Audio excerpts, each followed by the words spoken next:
बिस्मिल्लाहिर्रहमानिर्रहीम। लाखों करोड़ों दुरूदो सलाम मोहम्मद मुस्तफ़ा सल्लल्लाहु अलैहि वसल्लम और आले मोहम्मद पर। मैं हूं उमर दराज गोंदल। चंद तो रात को चढ़ता है, लेकिन पाकिस्तान की सुप्रीम कोर्ट के अंदर दिन दिहाड़े ये चंद चढ़ता हुआ नजर आ रहा है। मैं आपको बताना ये चाहता हूं कि आज सबसे पहले दिन के आगाज के साथ चीफ जस्टिस ने जस्टिस काजी फाइज ईसा के खिलाफ एक्शन लिया है, वो बताता हूं, फिर अगली डिटेल्स की तरफ जाते हैं। आप जानते हैं कि जस्टिस काजी अमीनुद्दीन, जस्टिस काजी फाइज ईसा, जस्टिस अमीनुद्दीन खान साहब जो हैं और जस्टिस शाहिद वहीद के ऊपर मुश्तमिल 3 रुकनी बेंच ने ये एक फैसला दिया था और उस फैसले में कहा गया था कि आप आज खुद नोटिस के तमाम केसेस को रोक दें जब तक रूल्स एंड रेगुलेशंस नहीं बनते, जिसकी बुनियाद के ऊपर कल हमने देखा कि अमीनुद्दीन साहब बेंच से उठ गए।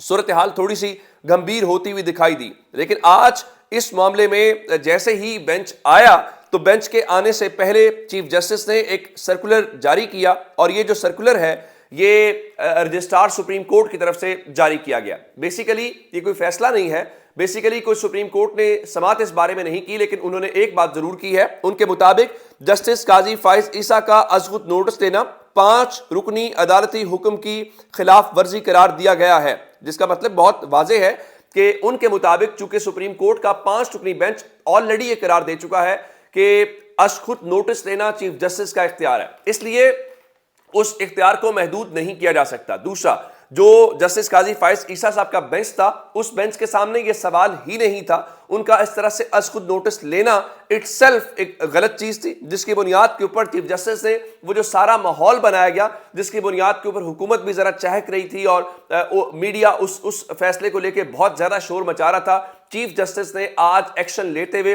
उस फैसले को कलअदम करार दिया और कहा कि वो फैसला आइन और कानून के मुताबिक नहीं था, बल्कि वो अदालत के अपने ही 5 रुकनी हुक्म की खिलाफ वर्जी था, इसलिए उसके मुताबिक उसको अमल दरामद की कोई जरूरत नहीं है। अब उसके बाद असल मामला शुरू कहां पे हुआ?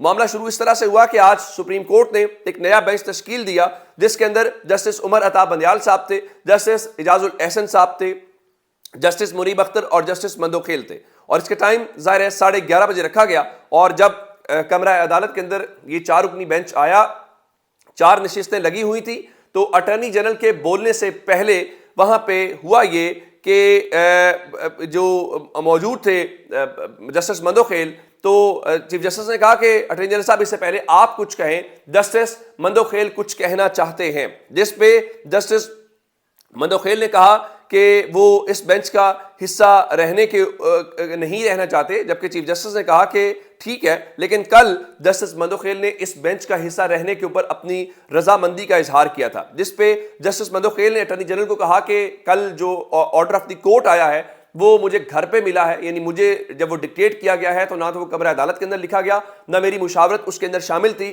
तो मैंने उसके ऊपर अपना इख्तलाफी नोट लिख दिया है। उन्होंने अटॉर्नी जनरल से कहा जरा आप इख्तलाफी नोट पढ़ के सुनाएं, जिस पे उन्होंने पढ़ के सुनाया और उन्होंने कहा कि मैं ये समझता हूं कि मैं इस बेंच में मिसफिट हूं। दुआ है इस केस में जो भी बेंच हो ऐसा फैसला है जो सबको काबिल कबूल हो। हमारे इदारे पर अल्लाह रहम करे। मैं और तमाम मेरे साथी जजेस जो हैं वो आइन के पाबंद हैं।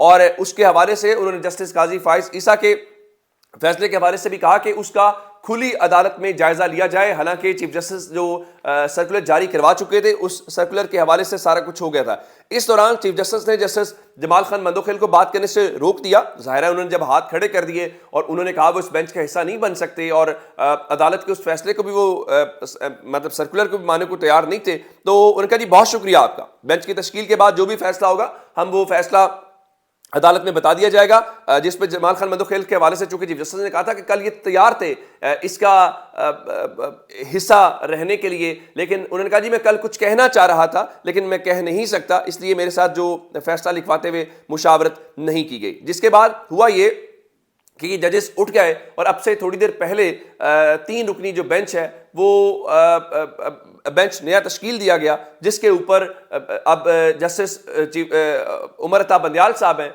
जस्टिस इजाजुल एहसन साहब हैं और जस्टिस मुनीब अख्तर हैं। यानी चीफ जस्टिस ने कोई भी नया बेंच नहीं बनाया। 2 जजेस अलग हो रहे हैं, चीफ जस्टिस भरपूर फॉर्म के अंदर हैं। उन्होंने कहा है कि यही जजेस आगे बेंच के ऊपर इसकी समाअत करेंगे। अब ये 3 रुकनी बेंच اس وقت سماعت کر رہا ہے، عدالت کے اندر کیس کی سماعت شروع ہو گئی ہے، اور اس حوالے سے چیف جسٹس نے ظاہری بات ہے انہوں نے کہا ہے جو بھی معاملات ہیں وہ کچھ سیاسی معاملات کی وجہ سے اختلافات ہوئے ہیں، ہم ان چیزوں کو ٹھیک کر لیں گے، ظاہر ہے یہ ہمارے اندرونی اختلافات ہیں۔ لیکن میں جو اس وقت آپ کو خبر دینا چاہتا ہوں وہ حکومت کی طرف سے ہے۔ مریم اورنگ زیب کہہ رہی ہیں کہ اس 3 رکنی بینچ کے فیصلے کو کوئی قبول نہیں کرے گا۔ خواجہ آصف یہ کہہ رہے ہیں کہ بینچ سکڑتا جا رہا ہے، اور عطا تارڑ کہتے ہیں کہ اب فل کورٹ لازم ہے۔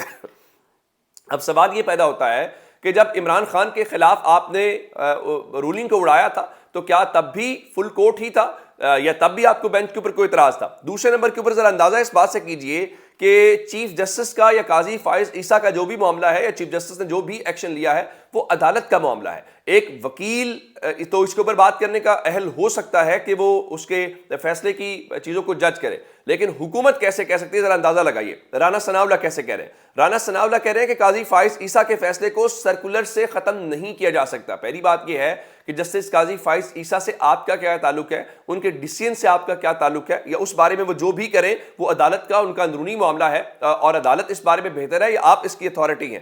اچھا، انہوں نے کہا جی جو 2 رکنی بینچ کا فیصلہ ہے وہ رجسٹرار کے فیصلے سے ختم نہیں کیا جا سکتا، اور جسٹس قاضی فائز عیسیٰ کی سربراہی میں بینچ نے سو موٹو کے متعلق فیصلہ دیا جو ایک معزز جج کا فیصلہ ہے۔ انہوں نے کہا کہ رجسٹرار کی سپریم کورٹ کے بینچ کے سامنے کوئی حیثیت نہیں ہے، جب تک قاضی فائز عیسیٰ کا فیصلہ چیلنج نہیں ہوتا وہ سب پہ لاگو ہوگا، اس طرح تو کوئی بھی سرکولر جاری کر سکتا ہے۔ حکومت یہ کہہ رہی ہے کہ اگر اس 3 رکنی بینچ کا فیصلہ نہیں ماننا تو پھر اس 3 رکنی بینچ کا فیصلہ کیسے مانا جائے گا؟ لیکن یہ ان کی غلط فہمی ہے کہ ایسا یہ کر لیں گے اور ان کو کرنے دیا جائے گا یا یہ اپنی مرضی چلا لیں گے۔ میں اس کی بات بتا دیتا ہوں، اور یہی بات فواد چودھری صاحب نے کی ہے۔ فواد چودھری صاحب نے کہا ہے کہ جو حکومت سپریم کورٹ فیصلے پر عمل نہیں کرے گی اسے گھر جانا پڑے گا، فیصلے پر عمل نہ کرنے والوں کے ساتھ یوسف رضا گیلانی والا معاملہ ہوگا۔ سیدھی توہین عدالت ہے جو ان کے اوپر لگ سکتی ہے۔ لیکن میں آپ کو ایک اور جو بات بتانا چاہتا ہوں کہ یہ ایک نیا کام ہونے جا رہا ہے۔ اب یہ ساری کوششیں ناکام ہو گئی ہیں، اور وہ سو موٹو والا قاضی فائز عیسیٰ والا معاملہ بھی عدالت نے چونکہ ختم کر دیا۔ اس کے بعد آپ جانتے ہیں کہ جو بینچز ہیں ان کی سماعت بھی نہیں رک رہی، تو اس لیے آپ ایک نیا کام کرنے جا رہے ہیں۔ اب یہ سپریم جوڈیشل کونسل کے اندر ایک ریفرنس دائر کرنے جا رہے ہیں، اور یہ جو ریفرنس ہے یہ ریفرنس بالکل اسی طرز کا ہوگا جیسے آپ جانتے ہیں کہ افتخار چودھری کے خلاف آیا تھا۔ جب چیف جسٹس کے خلاف ریفرنس آ جائے تو آپ چیف جسٹس کو معطل کریں اور اس کی جگہ کے اوپر جو ایکٹنگ چیف جسٹس ہے وہ لگا دیں۔ وہ کون ہوگا؟ وہ قاضی فائز عیسیٰ ہوں گے۔ تو ایک بار پھر 2007 کی طرح پاکستان کے اندر جوڈیشری کے اوپر حملہ ہونے کی اگلا سٹیپ جو ہے وہ لایا جا رہا ہے۔ تو چیف جسٹس کے خلاف ایک سپریم جوڈیشل کونسل کے اندر ظاہر ہے جب چیف جسٹس کے خلاف ایک ریفرنس آ جائے گا تو اس کا مطلب بہت سادہ ہے کہ وہ ریفرنس جو ہے وہ چیف جسٹس خود تو نہیں سن سکتے، ایک بات۔ دوسری بات ہے وہاں پہ جسٹس مظاہر علی اکبر نقوی کے خلاف بھی ریفرنس ہے، تو جب بندیال صاحب نہیں ہوں گے تو اگر قاضی فائز عیسیٰ کو آپ ایکٹنگ چیف جسٹس لگاتے ہیں تو اس کا مطلب ہے کہ وہ بھی اس کو سنیں گے۔ تو اگلے چند دنوں کے اندر ایک نیا تماشا پاکستان کے لگنے والا۔ لیکن ایک بات ہم سب کو طے ہو گئی ہے کہ یہ سارے کے سارے مافیاز کے طور کے اوپر وہ جو کہا جاتا تھا، آپ دیکھ لیجئے صرف ایک الیکشن کو روکنے کے لیے پورے کا پورا سسٹم پاکستان کی جوڈیشری۔ مجھے یہ بتائیے آئندہ کوئی اختلافات ہو گئے تو ہم کس کے پاس جائیں گے؟ اگر آپ نے عدلیہ کو ملائن کرنا ہے، عدلیہ کو بھی توڑنا ہے یا اس کو بھی متنازع بنانا ہے، تو پاکستان کے فیصلے کرنے کس نے ہیں؟ صرف ایک خاندان، صرف ایک اشرافیہ کا کلب ہے، وہ کہتا ہے چونکہ ہم پبلک میں جائیں گے ہم ہار جائیں گے، اس لیے الیکشن نہیں ہونا۔ اس کے لیے آئین کی قربانی دینی پڑتی ہے، دے دیں گے، عدلیہ کی قربانی دینی پڑتی ہے، دے دیں گے۔ لیکن میں آپ کو ایک بات بتاؤں، آپ کب تک روکیں گے؟ کہ ڈکٹیٹرز کام کرتے تھے، روک کے رکھتے تھے، لیکن عوام کے پاس جب آتا تھا تو عوام اپنا بدلہ لیتے تھے، اور یہ اس بار بھی ہوتا ہوا ہمیں دکھائی دے رہا۔ اپنا بہت سا خیال رکھیے گا۔ خدا حافظ۔